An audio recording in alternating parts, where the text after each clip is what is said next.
그래서 예수님께서 그 서기관들과 바리새인들을 향해서 계속 화를 선포하고 있는 것을 볼 수가 있습니다.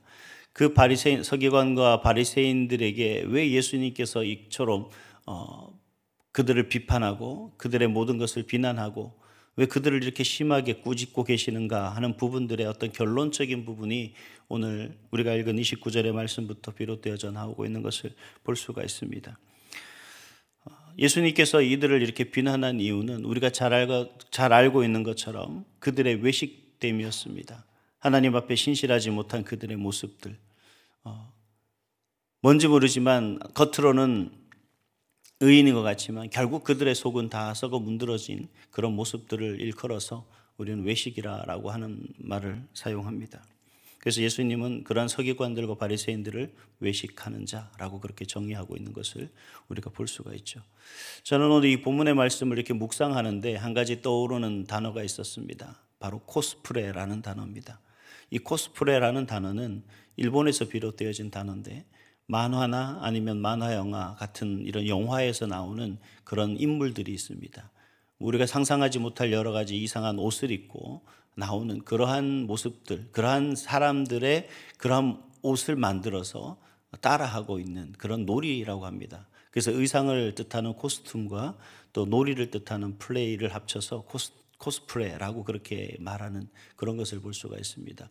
즉 오늘날 이 시대에서 코스프레 한다라고 얘기할 때는 어떤 것입니까? 속과 겉은 다르게, 즉 그 내면의 정체성은 전혀 다른 것이지만 그 외면에는 뭔가 그가 추구하는 어떤 외형적인 모습을 가꾸어서 가장 비슷하게 나가는 모습, 꾸미는 모습. 그래서 속 다르고 겉 다른 사람을 일컬어서 뭐 의인 코스프레 한다, 아니면 뭐 정치인 코스프레 한다, 아니면 착한 척 코스프레 한다, 뭐 이런 의미로 사용되고 있는 것을 볼 수가 있습니다.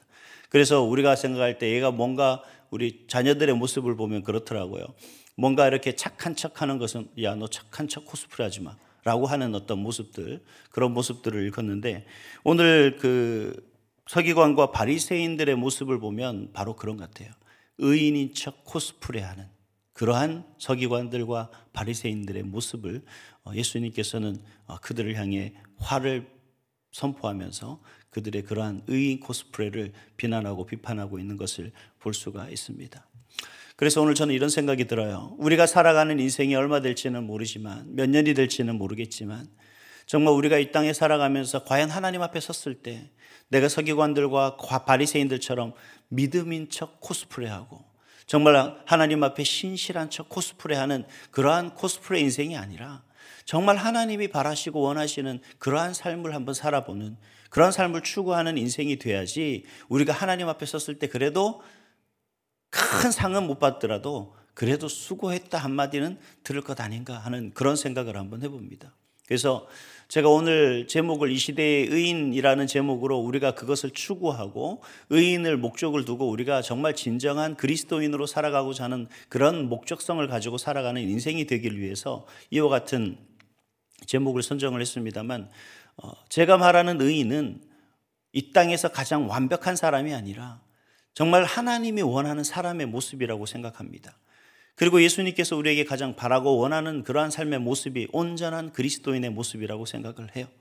그렇다면 우리가 이 땅을 살아가면서 정말 하나님이 가장 원하고 바라는 그런 사람의 모습으로 거듭나고 변화되고 성장하고 성숙하는 그 삶의 모습이 우리가 추구해야 되고 우리가 가져야 될 목적이 아닌가 하는 생각을 합니다. 그래서 오늘 시간을 통해서 우리가 이 땅에서 서기관들과 바리새인과 같이 아니하고 정말 하나님이 원하시고 바라시는 진정한 이 시대의 그리스도인으로서 과연 우리가 의인으로서의 추구하고 목적하고 있는 그 삶을 우리가 어떻게 해야 되는가, 어떻게 살아가야 되는가에 대해서 몇 가지로 살펴보려고 합니다. 먼저 이 시대의 의인이 되기 위해서는 아파하는 마음을 가진 사람이 되어야 합니다. 아파하는 마음을 가진 사람이라는 것은 다른 말로 이야기하면 긍휼한 마음을 지닌 사람이라고 할 수가 있겠습니다. 그래서 우리가 잘 알고 있듯이 예수님께서는 마태복음 5장 7절 말씀을 통해서 뭐라고 얘기하십니까? 긍휼히 여기는 자는 복이 있나니. 그들이 뭐라고요? 긍휼히 여김을 받을 것이니라. 즉 우리에게 있어서 가장 먼저 돼야 될 마음이 어떤 마음일까? 이건 우리가 먼저 된 마음이 아니라 하나님이 우리에게 보여주신 마음입니다. 그리고 하나님이 우리를 향한 그 마음이 바로 긍휼이다라고 얘기할 수가 있습니다. 사실 오늘 우리가 본문의 말씀을 가만히 보면 예수님께서는 이 서기관들과 바리새인들을 너무나 적나라하게 비난하고 비판하는 것을 볼 수가 있어요. 어떻게 이렇게 심하게 욕을 할 수 있을까라고 그렇게 이야기하는 것을, 그렇게 쓰여 있는 것을 볼 수가 있습니다. 그런데 우리가 여기서 이상하게 생각할 것이 아니에요. 왜냐하면 예수님이 서기관들과 바리새인들을 비난하고 비판하고 그들을 원수같이 여기기 위함이 아니라 그들을 사랑하는 마음에서 비롯되어진 것이라는 겁니다. 다시 말하면 그 이스라엘 백성들의 선민 이스라엘 아닙니까? 하나님께서 그들을 택하시고 그들을 자녀 삼으셨던 백성이 바로 이스라엘 백성입니다.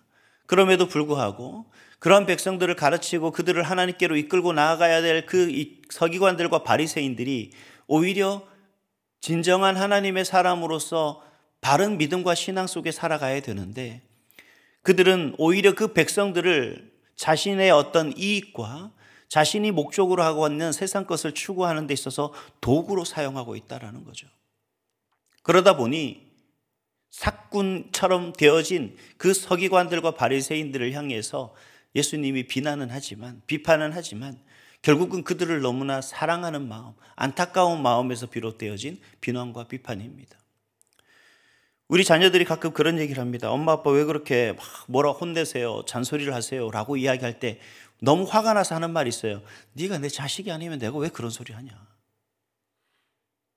너무나 사랑하는 자식이니까, 자녀니까 그들이 바른 길로, 옳은 길로, 좋은 길로 가기를 원하는 마음에서 그렇게 우리가 훈계를 하는 것이고 지도를 하는 거죠. 가르치는 거죠. 만약에 나와 전혀 상관없는 아이들이라면 우리가 굳이 그렇게까지 할 필요는 없다라는 겁니다.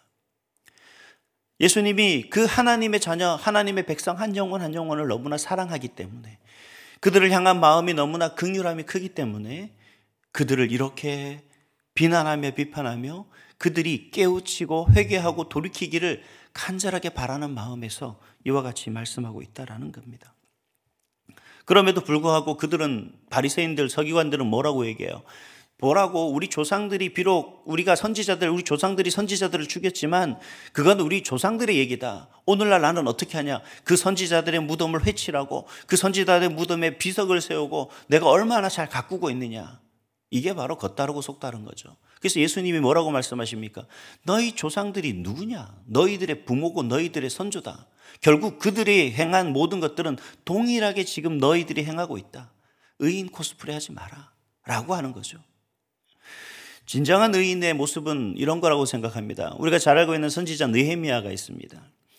수상궁에서 포로로 붙잡혀 살고 있던 그는 고국 예루살렘의 그 사실들을 다 전해 듣죠. 그 전해 듣는 가운데서 그가 어떤 마음을 가집니까? 그들의 마음과 이스라엘 백성들이 예루살렘 성에 살고 있는 그 사람들의 그 고통과 괴로움을 멀리서나마 바라보고 그들이 겪는 아픔을 그 마음으로 동감함으로 인해서 하나님 앞에 뭐라고 얘기하냐면 그들의 죄를 대신 회개하며 울며 기도하는 것을 볼 수가 있습니다. 느헤미야가 무슨 권리로 그렇게 할 수 있습니까? 느헤미야가 무슨 권리로 백성들의 죄를 대신해서 고백할 수 있죠? 그 조상들의 죄를 대신해서 회개합니까? 무슨 의미가 있습니까? 권리나 의무나 그 어떤 것도 그에게 주어진 것이 없어요. 단지 있는 건 뭐냐면 하나님이 그에게 주신 긍휼한 마음입니다. 죄로 인하여서 하나님의 심판 가운데 멀리 타국의 포로 생활을 살아가고 있는 그들의 죄된 모습, 그 모습 속에서도 여전히 변하지 못하고 회개하지 못하고 하나님께 돌아가지 못하고 있는 그들의 조상의 죄의 모습들이 그 마음속에 너무 아픔으로 작용했기 때문에 그 마음에서 긍휼의 마음이 우러남으로 말미암아 그들을 위해서 울며 기도했던 거죠. 여러분, 우리가 이 땅에 살아가는데 우리가 많은 사람들과 관계하며 살아가고 있습니다. 때로는 그들을 시기하기도 하고 질투하기도 하고 때로는 작은 문제 때문에 서로 마음이 상해서 등 돌리기도 합니다만 우리의 가족과 우리가 이웃과 우리 교회의 성도와 이 세상에 많은 살아가는 사람들을 향해 우리가 가져야 될 마음은 진정한 그리스도인으로서 우리가 예수님의 제자되고 제자로 살기 위해서는 우리 안에 진정한 샬롬과 부흥을 꿈꾸기 위해서는 우리가 가져야 될 마음이 다름 아니라 긍휼의 마음입니다. 오늘 이 시간 주님 앞에 기도하며 나아갈 때 여러분 그 어떤 마음 다 내려놓게 하시고 하나님 이 마음에 그 긍휼의 마음으로 가득하게 하여 주셔서 정말 사랑과 진정한 아픔을 공감하며 그들을 위해 기도하며 나아갈 수 있는 저와 여러분들이 될 수 있기를 간절히 소망합니다. 두 번째, 이 시대의 의인은 다름 아니라 마중물입니다.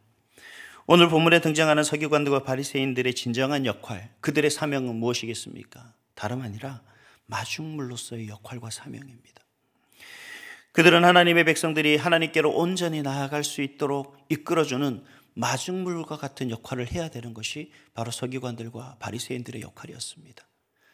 그들은 하나님의 말씀을 통해서 그들의 죄를 깨닫게 하고 그 죄를 통하여 회개함으로 말미암아 하나님 앞에 한 걸음 한 걸음 나아가 하나님과 화목한 관계로 이루어 나갈 수 있도록 이끌어가는 마중물로서의 역할과 사명이 바로 서기관들과 바리새인들의 역할이었던 거죠.